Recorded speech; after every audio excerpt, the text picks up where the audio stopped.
प्रिय विद्यार्थियों, मैं मधु तरगड़ सह आचार्य अर्थशास्त्र राजकीय महाविद्यालय शाहपुरा जिला भीलवाड़ा में कार्यरत हूँ।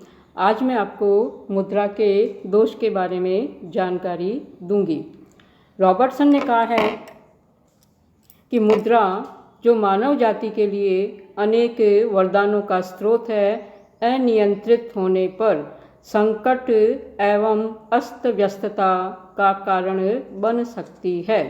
तो रॉबर्टसन ने कहा है कि मुद्रा मानव जाति के लिए वरदान है, बहुत महत्वपूर्ण है, लेकिन अनियंत्रित होने पर यह संकट का कारण बन सकती है, अर्थात मुद्रा पर नियंत्रण करना आवश्यक है।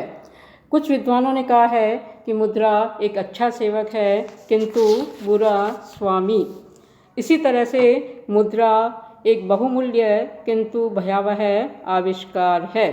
कुछ मार्क्सवादी विचारक मुद्रा को समस्त आर्थिक तथा सामाजिक बुराइयों की जड़ मानते हैं।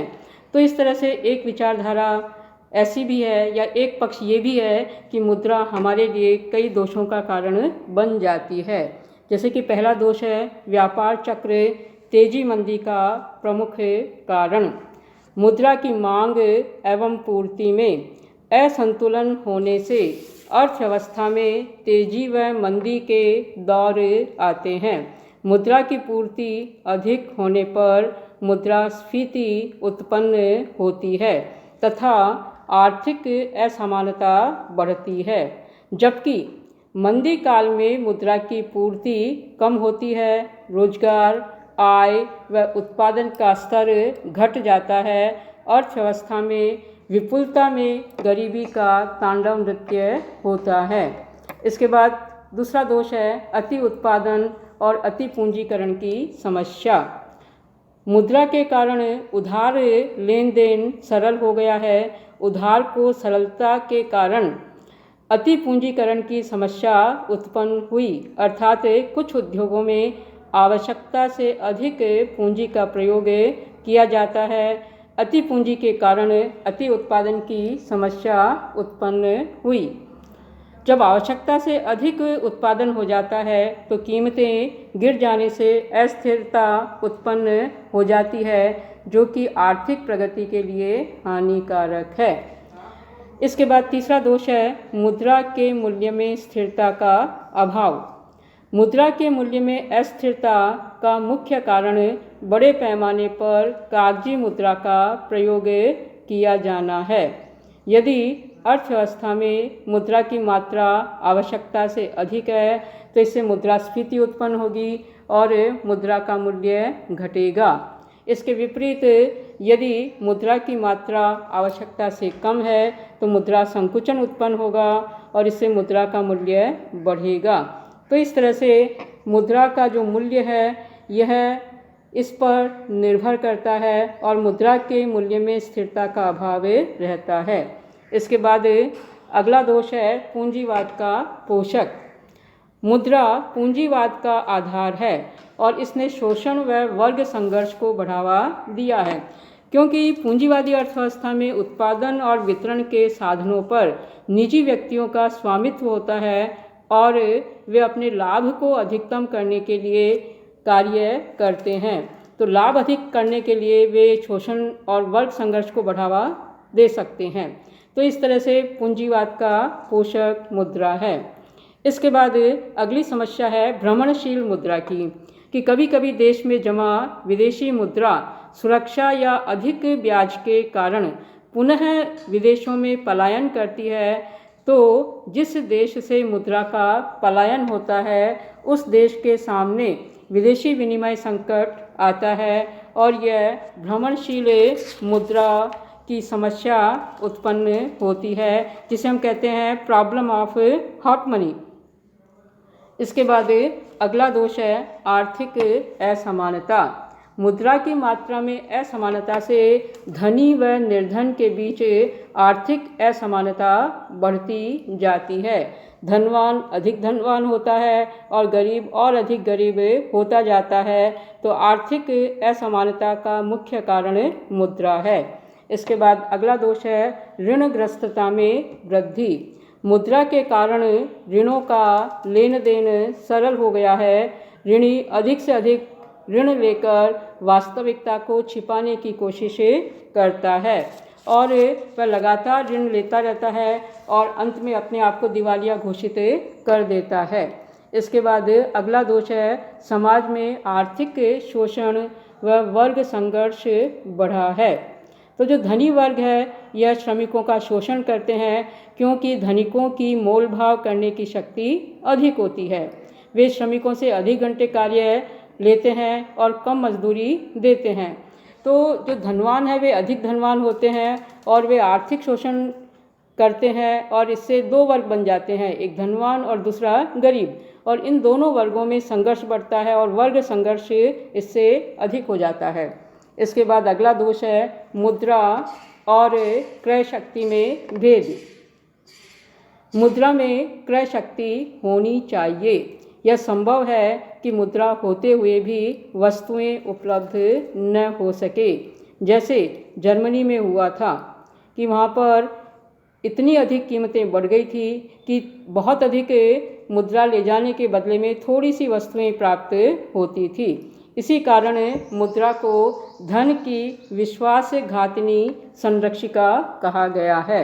इसके बाद अगला दोष है भौतिकता को प्रोत्साहन व आध्यात्मिक क्षेत्र में हानि। मुद्रा के कारण प्रेम, सदाचार, सद्भावना, मित्रता जैसे अभौतिक तत्वों को मुद्रा ने समाप्त कर दिया है। इसी तरह से काली अर्थव्यवस्था का जो उदय है, जिसका समस्त लेन देन गैर कानूनी होता है, काली मुद्रा की एक अलग किस्म की अर्थव्यवस्था होती है।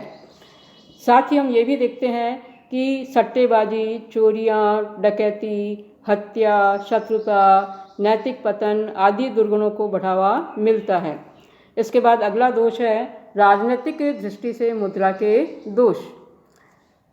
दल बदल, रिश्वतखोरी, भ्रष्टाचार, झूठ आदि ये जितने भी दोष हैं ये सब मुद्रा की वजह से हैं। कोई भी विधायक मुद्रा प्राप्त करने के लिए अपना दल बदल कर सकता है और एक दल से दूसरे दल में जाकर के राजनीतिक अस्थिरता उत्पन्न कर सकता है। इसके बाद अगला दोष है सामाजिक दृष्टि से मुद्रा के दोष। इसमें पहला है वर्ग संघर्ष, अर्थात दो वर्ग बन जाते हैं, एक धनी वर्ग और दूसरा गरीब, और इन दोनों वर्गों में संघर्ष की स्थिति उत्पन्न होती है। ये वर्ग संघर्ष कहलाता है। इसके बाद सेकंड है शोषण, अर्थात धनी वर्ग के द्वारा गरीब व्यक्तियों का शोषण किया जाता है। इसके बाद थर्ड है नैतिक मूल्यों का पतन, अर्थात व्यक्ति मुद्रा प्राप्त करने के लिए कुछ भी कर सकता है, जैसे कि वह चोरी, डकैती, तस्करी अर्थात अनैतिक कार्य भी कर सकता है और इससे नैतिक मूल्यों का पतन हुआ है।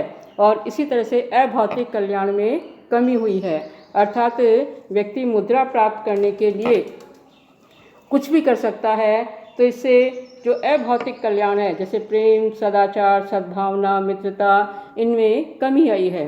तो कुल मिलाकर के हम ये कह सकते हैं कि मुद्रा का जहाँ महत्व है वहाँ इसके कुछ दोष भी हैं। तो निष्कर्ष में हम ये कह सकते हैं कि मुद्रा के दोष मानव स्वभाव से संबंधित है।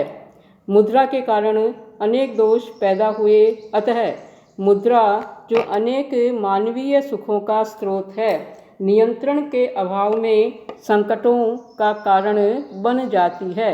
लेकिन ये दोष मुद्रा के न होकर मानव स्वभाव से संबंधित है, क्योंकि मुद्रा केवल साधन है, साध्य नहीं। जैसे चाकू का उपयोग सब्जी काटने में होता है, यदि कोई व्यक्ति उस चाकू से किसी की हत्या कर दे तो दोष चाकू का न होकर उसे प्रयोग करने वाले का है। इसी तरह मुद्रा भी एक साधन के रूप में मानव सेवा के लिए सेवक का कार्य करती है।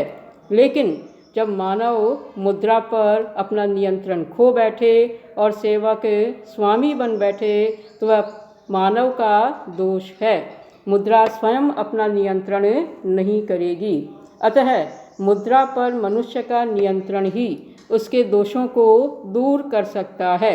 रॉबर्टसन ने कहा है कि मुद्रा जो मानवता के लिए अनेक वरदानों का स्रोत है, अनियंत्रित होने की दशा में संकट और अशांति का कारण बन जाती है। संक्षेप में, मुद्रा के दोषों का समापन मुद्रा की समाप्ति में नहीं, उसके उपयुक्त नियंत्रण में है। अतः दोष मुद्रा में नहीं बल्कि मानव द्वारा उसके उपयोग से संबंधित है। और इसीलिए कहा जाता है कि मुद्रा एक अच्छा सेवक है किंतु बुरा स्वामी।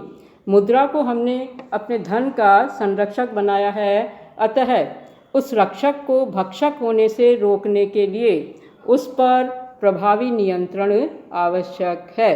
तो इस तरह से कुल मिलाकर के हम ये कह सकते हैं कि मुद्रा पर नियंत्रण करना आवश्यक है। मुद्रा जहाँ महत्वपूर्ण है वहाँ इसके दोष भी हैं, और इन दोषों की समाप्ति तभी हम कर सकते हैं जब मुद्रा पर पूरी तरह से मानव का नियंत्रण रहे। और मुद्रा एक अच्छा सेवक है किंतु बुरा स्वामी, हमें यह बात हमेशा ध्यान रखनी चाहिए।